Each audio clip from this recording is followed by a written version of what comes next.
Hello friends, नमस्कार।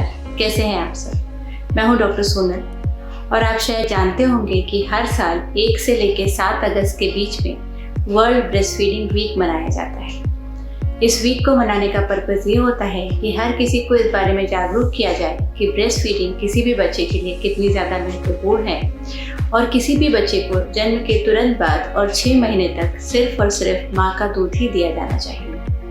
Breast milk के फ़ायदे हम सभी जानते हैं, लेकिन ब्रेस्ट फीडिंग की क्या तैयारियां माँ को करनी चाहिए उसके बारे में हम आज बात करेंगे। तो आइए शुरू करते हैं। ब्रेस्ट फीडिंग की तैयारी डिलीवरी से पहले गर्भावस्था के आखिरी समय में शुरू हो जाती है। तो उस दौरान माँओं को किन बातों का ध्यान रखना चाहिए, डिलीवरी के तुरंत बाद ब्रेस्ट फीडिंग के लिए क्या सावधानियां बरतनी चाहिए, किन बातों का ध्यान रखना चाहिए, लैक्टेशन के दौरान माँओं को अपना और अपने ब्रेस्ट का किस तरीके से ख्याल रखना चाहिए, खाने पीने में किन बातों का ध्यान रखना चाहिए, किन दवाइयों का परहेज करना चाहिए और अगर बाय चांस माँ को कोई इन्फेक्शन हो रहे हैं या कोई बीमारी हो रही है तो उन्हें किन बातों का ध्यान ब्रेस्ट फीडिंग के दौरान रखना चाहिए। तो आइए शुरू करते हैं। सबसे पहले जैसा कि मैंने बताया कि ब्रेस्ट फीडिंग की तैयारी डिलीवरी के आखिरी के 3-4 महीनों में शुरू हो जाती है। तो इस दौरान माँओं को कुछ बातों का ध्यान रखने की आवश्यकता होती है।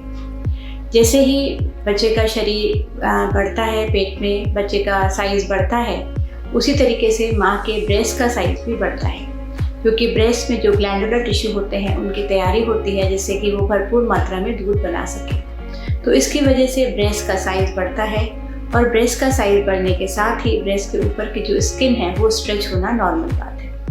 तो स्ट्रेचिंग के दौरान स्किन पर जो निशान पड़ते हैं उनसे बचने के लिए या स्ट्रेच मार्क से बचने के लिए माँओं को विशेष ध्यान रखने की ज़रूरत होती है। इसके लिए सबसे अच्छा और कारगर तरीका है कि स्किन को मॉइस्चराइज रखा जाए। कोई भी अच्छा मॉइस्चराइज़र जो किसी भी महिला के स्किन टोन को सूट करता है वो इस्तेमाल किया जा सकता है और उसका रेगुलर इस्तेमाल विशेषकर नहाने के तुरंत बाद करना बहुत ज़्यादा फ़ायदेमंद रहता है, क्योंकि जब स्किन मॉइस्ट होती है, हल्की गीली होती है, उस समय अप्लाई किया गया मॉइस्चराइज़र बहुत अच्छा रिजल्ट देता है। तो इसलिए मॉइस्चराइज़र का बहुत अच्छा यूज़ करना है। इसके अलावा एक बात जो और ध्यान रखने के लिए ज़रूरी है वो बात है कि कभी कभी कुछ महिलाओं में निपल्स इन्वर्टेड होते हैं या अंदर की तरफ दबे हुए होते हैं। ऐसी महिलाओं को डिलीवरी के बाद स्तनपान कराने में परेशानी आने के चांसेस रहते हैं। तो अगर किसी महिला को ऐसा महसूस होता है कि उसके निपल्स का शेप नॉर्मल नहीं है, अंदर की तरफ दबा हुआ है, तो वो अपने डॉक्टर से इसके बारे में सलाह कर सकती है और उन्हें इस बारे में बताकर उससे रिलेटेड जानकारी ले सकती है। इसमें ज़्यादातर मैनिपुलेशन से फिंगर्स द्वारा निपल को बाहर निकालने की कोशिश करने से काफ़ी हद तक कामयाबी मिल जाती है और जब थोड़े से निपल्स बन जाते हैं और बच्चा ब्रेस्ट फीड करता है तो निपल्स का शेप नॉर्मल आ जाता है। पर इस बात के लिए जागरूक रहना और अपने डॉक्टर से सलाह करना बहुत ज़्यादा ज़रूरी है। अब बात करते हैं कि डिलीवरी के तुरंत बाद ब्रेस्ट फीडिंग शुरू करने के लिए किन बातों का ध्यान रखने की ज़रूरत है। आजकल ये कंसेप्ट है कि जैसे ही बच्चे की डिलीवरी होती है उसे तुरंत माँ के दूध से लगाया जाना चाहिए। डिलीवरी के बाद पहले घंटे में बच्चे को ब्रेस्ट फीड कराना बहुत ज़्यादा फ़ायदेमंद होता है माँ और बच्चे दोनों के लिए। जहाँ बच्चे की बॉन्डिंग इसके साथ बढ़ती है, वहीं पर बच्चे के लिए बहुत सारे ज़रूरी एंटीबॉडीज़ इस मिल्क में होते हैं जो कि बच्चे को कई बीमारियों से लाइफ लॉन्ग प्रोटेक्शन देने के लिए काम करते हैं। स्टडीज़ में देखा गया है कि जिन बच्चों को पहले घंटे में ब्रेस्ट फीड कराया गया है उनमें बहुत सारी बीमारियों के इंसिडेंसेस काफ़ी कम होते हैं, बजाय कि उन बच्चों को जिनको कि ब्रेस्ट फीडिंग देर से शुरू की गई है। इसके साथ ही अगर ब्रेस्ट फीडिंग साथ ही शुरू की जाती है डिलीवरी के तुरंत बाद, तो ये महिलाओं में डिलीवरी के बाद होने वाली ब्लीडिंग को भी काफ़ी हद तक कंट्रोल करने के लिए सहायक होती है, क्योंकि ब्रेस्ट फीडिंग के दौरान जो हार्मोन्स रिलीज होते हैं वही गर्भाशय पर भी बहुत अच्छा काम करते हैं। तो इसलिए डिलीवरी के तुरंत बाद प्रेफरेबली डिलीवरी टेबल पर ही ब्रेस्ट फीडिंग कराना बहुत ज़्यादा फ़ायदेमंद होता है माँ और बच्चे दोनों के लिए। अब बात करते हैं कि लैक्टेशन के दौरान किन बातों का ध्यान रखने की ज़रूरत है। जैसा कि आप सभी जानते होंगे कि लैक्टेशन एक लंबा प्रोसेस है।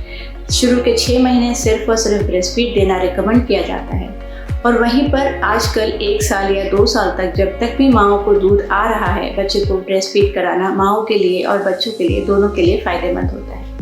तो चूँकि एक लंबा प्रोसेस है, उस दौरान ब्रेस्ट की केयर का बहुत ज़्यादा ध्यान रखने की आवश्यकता होती है।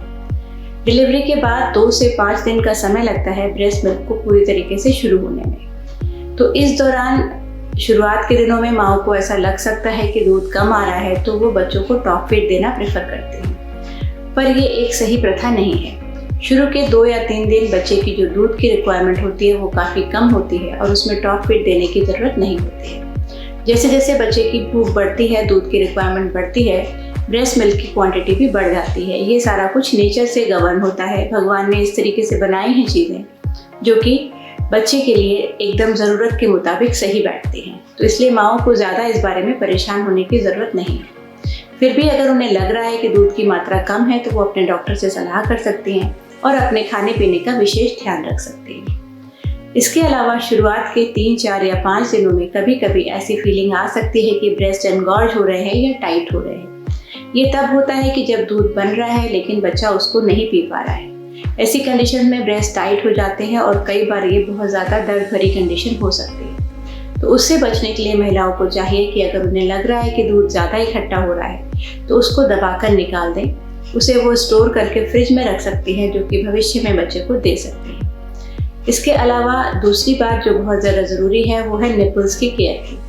जब भी बच्चा फीड करता है तो निपल्स पे थोड़े बहुत चोट या कट लगना नॉर्मल बात है। इससे बचने के लिए निपल्स को बहुत अच्छे से मॉइस्चराइज करना बहुत ज़्यादा ज़रूरी है। हर बार बच्चे को फीड कराने के बाद निपल्स को गीले टॉवल से साफ़ करके या सॉफ्ट कपड़े से साफ़ करके एक मॉइस्चराइज़र अप्लाई कर सकते हैं। इसके लिए ग्लिसरीन सबसे ज़्यादा सेफ रहता है।